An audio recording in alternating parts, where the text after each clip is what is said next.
Hey everyone, we are working to hit 1,000 subscribers and I need your help to get there. If you enjoy the content, please hit that subscribe button right now. Did you hear that? Did you hear what James Harrison just said? One of the most feared linebackers in NFL history, a man who has been on Super Bowl rosters, who has been in AFC North battles his entire career, who has absolutely zero reason to lie to you, just went on camera and called out the entire Cleveland Browns media establishment for what they are: drama merchants, narrative manufacturers, people who got so used to covering a losing franchise that they forgot how to cover actual football. And the target of all of this manufactured drama is the same young quarterback who just posted an Instagram message telling the world that outside opinions mean nothing. What is going on, everybody? This is Dre Fiver, back on Dre Reports with the no filter, no corporate breakdown of everything happening in Cleveland. And today we have a full table. Browns legend Bernie Kosar just gave us his real thoughts on the Shedeur Sanders versus Deshaun Watson situation.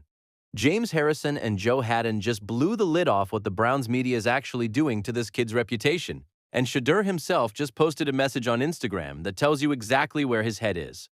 We're going through all of it, we're verifying every piece of it, and Dre is going to give you the picture that nobody else is putting together. Let's start with Bernie Kosar. Now, Kosar is a Cleveland Browns legend. The man was their franchise quarterback, a Pro Bowler, and one of the most beloved figures in that city's football history. He's been around this game long enough to see through the smoke. And when asked to give his honest take on the Shedeur Sanders versus Deshaun Watson situation ahead of the 2026 season, Kosar gave a real answer. He said, and pay attention to how he framed this, he thinks Todd Monken is going to play the quarterback who he genuinely believes gives his offense the best chance to win. That is not a controversial statement. That is just football. Kosar added that he really enjoyed how Shedeur played at the end of last season.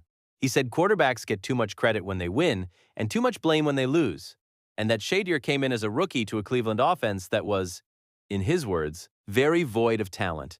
And for that kid to make plays under those circumstances, Kosar said straight up that Shedeur deserves to be in this mix. Now Dre wants to sit with that for a second. Bernie Kosar is not a hype man. He's not a social media personality. He is a former NFL quarterback who watches film, understands the position, and speaks from experience. And he said, on record, that Shedeur Sanders deserves to be in this competition, not as a courtesy, not as a participation trophy, because of what he did on a bad team with bad weapons in a broken system. Now here's the thing that Kosar acknowledged, and this is important context. He said he has not been around the Cleveland facility this year, and that he is partly going off what Mary Kay Cabot reported. Mary Kay Cabot, for those who don't follow the Browns media landscape closely, is the senior reporter for Cleveland.com who broke the story that Deshaun Watson had the inside track to be the Week 1 starter after just 3 days of voluntary minicamp. 3 days. And that report, that single report, set off a chain reaction of coverage that painted Shedeur Sanders as an afterthought in his own quarterback room before OTAs had even begun. This is exactly what James Harrison and Joe Haddon were talking about, because Harrison did not mince words. He looked at the camera and said straight up, the Cleveland Browns media doesn't know what's going on under Todd Monken. He pointed out that when Monken gives hints to the media about the quarterback situation, he is not giving them the full picture. He is giving them what he wants them to know. And the reporters, hungry for drama, trained to generate clicks on a franchise that has been perpetually bad, run with whatever partial signal they receive and build it into a narrative. Harrison called it exactly what it is: a protocol of creating drama that they've been running for years, because that's the only thing that kept people reading about the Cleveland Browns. Joe Haddon backed him up. Hayden, a former Browns cornerback who knows this locker room, knows this fan base, and knows what it feels like to watch the media machine work against a Cleveland team, said that people just seem to want to create drama around the quarterback position in Cleveland. When they had Deshaun Watson, there was drama. Now that they drafted Shedeur, there's drama. And Hayden's point was clear. This is not coming from what's actually happening on the football field. This is coming from a media culture that has been trained to manufacture controversy because controversy generates traffic, and traffic generates ad revenue. And ad revenue keeps the lights on for people who don't understand the game well enough to cover it properly. Now, let Dre show you exactly what the media is doing and why it's misleading. Here are the actual verified facts from the voluntary minicamp at Berea, Ohio on April 21st, 2026, as reported by ESPN, Yahoo Sports, and the official Cleveland Browns website. Shedeur Sanders took the first reps of 11-on-11 team drills on day 1 of Todd Monken's system. He was first up. According to ESPN reporting, Monken told reporters specifically, he was first man up. The way it was going to turn out, Shedeur was going to get more reps. According to the official Browns website, the plan was structured intentionally by quarterbacks coach Mike Bajakian and approved by Monken to give Sanders the initial reps while also working in Deshaun Watson with the first team. Monken said publicly that across the full 3 days, the plan called for Sanders to get more overall volume. He said the quarterbacks were in command, were checking plays at the line, were never lost in the new system. He said, in his own words, "I thought they functioned unbelievably today in terms of checking plays, getting us out of plays." The same day, Shedeur Sanders told reporters per ESPN that the new staff brings a new vibe and new energy. He talked about how Monken literally hugged him when they first met, and ribbed Sanders about having tried to draft him when Monken was the Baltimore Ravens offensive coordinator. Sanders said, "I think coach just spoke life into me." Monken confirmed that Sanders had spent much of the offseason working out at the Cleveland facility and met him on his very first day as head coach. These are not the facts of a quarterback who is being frozen out. These are the facts of a quarterback who is working, building a relationship with his new coach, and competing. But what made the headlines? Watson has inside track. FanDuel puts Watson at -174 odds to be Week 1 starter. And Dre is going to address those betting lines directly because they deserve to be understood in context. Now, about those betting lines, Heavy.com reported that FanDuel Sportsbook released odds making Watson the -174 favorite to be the Week 1 starter, implying a 63.5% probability. And Shedeur is sitting at +136, implying a 42.4% chance. Dre wants to be real with you about what betting lines are and are not. They are a reflection of public perception and money flow, not inside information. They are set to generate betting action, not to predict NFL roster decisions. If 10,000 people who just read the Mary Kay Cabot Watson has the inside track report go bet on Watson, those odds move toward Watson. That's not a football evaluation. That is public narrative becoming a financial instrument. More importantly, let's talk about the real reason Watson is being favored. And NFL insider Albert Breer of Sports Illustrated laid it out plainly on The Rich Eisen Show and in a piece published this week. Breer said, and Dre is paraphrasing here, the Cleveland Browns are in for 3 first-round picks and $230 million on Deshaun Watson. They've been through 4 offensive coordinators and 2 head coaches over his time there. And the argument being made at the ownership level is this: what would be worse than striking out on Watson would be not giving him a legitimate chance this year and then watching him go somewhere else in 2027 and ball out. The front office is essentially saying, we owe it to ourselves and to the fans to find out if the original Watson is still in there. And you know what? On paper, that argument exists. Dre is not going to pretend it doesn't. Watson had 3 Pro Bowl seasons in Houston. He was genuinely elite. If he can get healthy and recapture even 70% of that, he is a different player than what Shedeur is right now.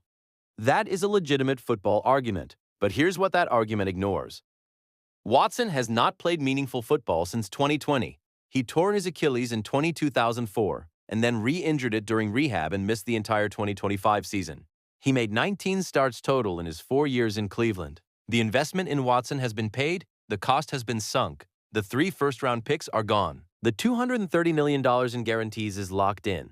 None of that changes based on who starts in Week 1 of 2026. The only question that should matter is, which quarterback gives this team the best chance to win right now and build towards something real? And here is where Dre has to give Joe Hayden his flowers again. Because in that Harrison and Hayden segment, Hayden made a point that nobody in the national media is making. He said the Browns have a quarterback room that, when you strip away all the drama, is actually not bad. You have Watson, the experienced veteran who may have something left. You have Shedeur, the second-year passer who set franchise records as a rookie on a bad team. You have Dillon Gabriel as a developmental piece. And you have Taylon Green, a new 6th-round pick who, according to sources cited in the source material, ran a 4.43 at 6 feet 6 inches and has a legitimate big-armed physical profile. Hayden's point was, you always want to stir up drama when it comes to Cleveland's quarterback situation. But the reality is that having talent at the position is not the problem. The talent is there. What Cleveland needs to do is let the best player win and stop letting the media write the depth chart. Monken himself, to his credit, said exactly that. He told reporters on Cleveland radio station 92.3 The Fan, according to Fox News Sports reporting, that his goal is to have a starter identified before training camp begins. He said it is his job to let the competition play out. He reiterated that no one has the job and that after 3 practices he is nowhere near making a decision. The man knows that splitting reps in a new offense is not the same as naming a starter. He is evaluating.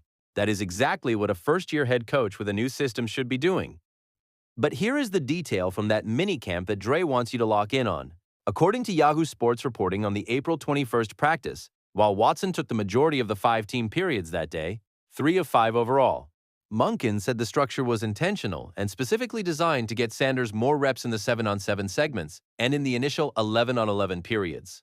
He said the plan was to have Shedeur get a few more overall reps on the day. Watson did not address reporters after that practice. Shedeur spoke at length. He talked about learning under Monken. He talked about knowing how he learns as a player. He said, "How did the person get all the way to this level if he doesn't know how to learn?" You have to change the perspective and think, does he not know how to learn? Or do I not know how to communicate with him?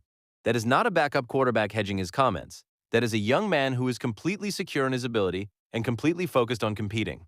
The same young man who Myles Garrett called unflappable. The same young man who Bernie Kosar said deserves to be in this competition. The same young man who James Harrison and Joe Hayden are defending against a media that they believe is trying to write his story before the games are played. So here is where Dre lands on all of this. The story being told to Cleveland Browns fans right now, the story that Deshaun Watson is the frontrunner, that Shedeur might be back in 3rd place, that the competition is basically decided before it started. That story is being written by people who are not in the building, using a handful of selectively reported practice reps and a 3-day voluntary minicamp, and packaging it as reality. And 2 former NFL players who have earned the right to tell the truth just told you to your face that is exactly what is happening. What is actually happening, based on what Monken has said, what Kosar has confirmed, what Shedeur himself is doing in that facility every single day, is a real competition. And the person in that competition who has something to prove, who is working out in Cleveland in the offseason instead of waiting for camp, who gave his new head coach a horse head as a birthday present, who is posting about God and purpose and not letting outside opinions define him.